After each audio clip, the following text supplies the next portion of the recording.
The universe is vast and cold, a graveyard of forgotten expeditions and lost civilizations.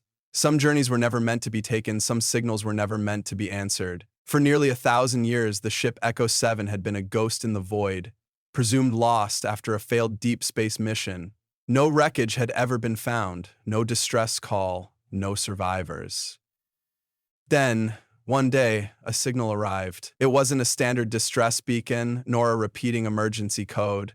It was a whisper, weak, distorted, but undeniably human. Plus, it's still here, don't let it out. The message ended there, leaving only static.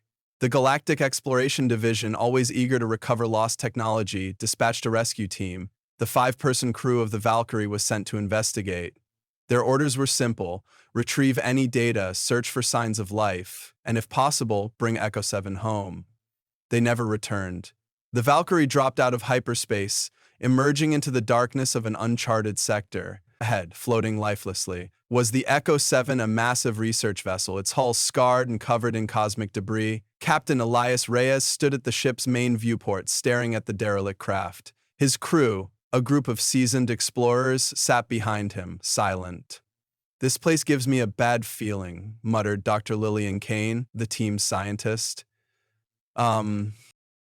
"Looks intact," said Lieutenant Carter, the pilot. "But why is it just floating? No distress beacon, no power signature." "The signal came from inside," Reyes said. "We dock in 5 minutes." As they approached, the Valkyrie's scanners detected something unusual.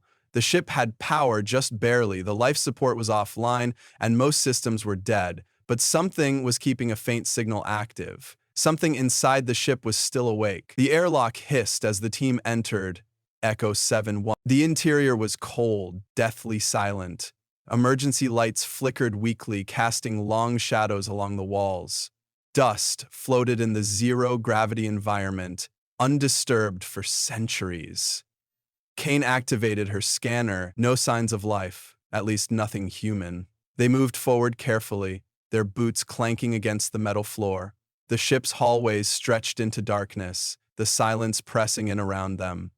Reyes tapped his comm. "Command? We're inside, the ship is intact, but it doesn't feel abandoned." Static. Then, a garbled response. "Captain, get out now." The signal cut off, the connection was dead. They found the bridge, a circular chamber lined with dead screens and shattered glass. In the center, a single console flickered weakly, awaiting input. "Someone played this message recently," Carter said. Reyes activated the terminal.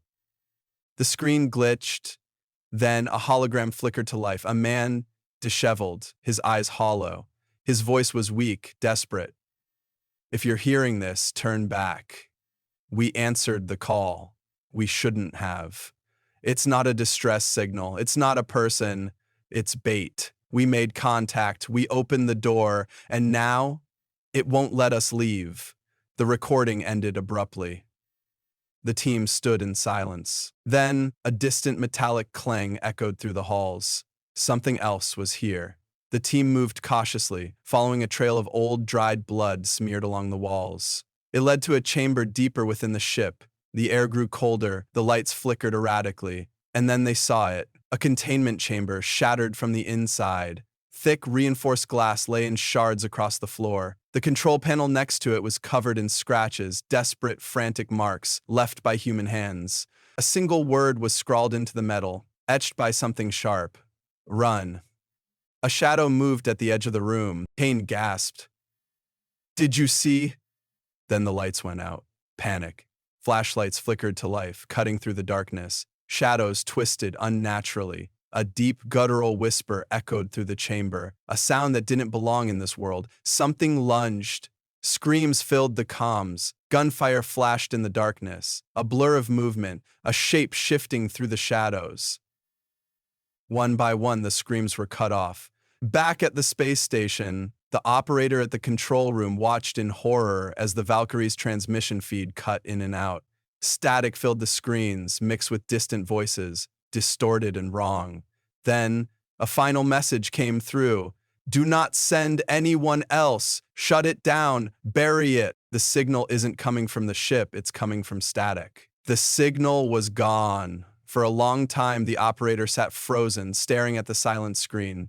Then slowly, one by one, the station's monitors turned off.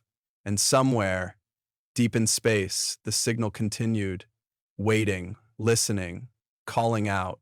Would you answer? Days later, another ship detected the signal. Another team was assembled. Another rescue mission was prepared.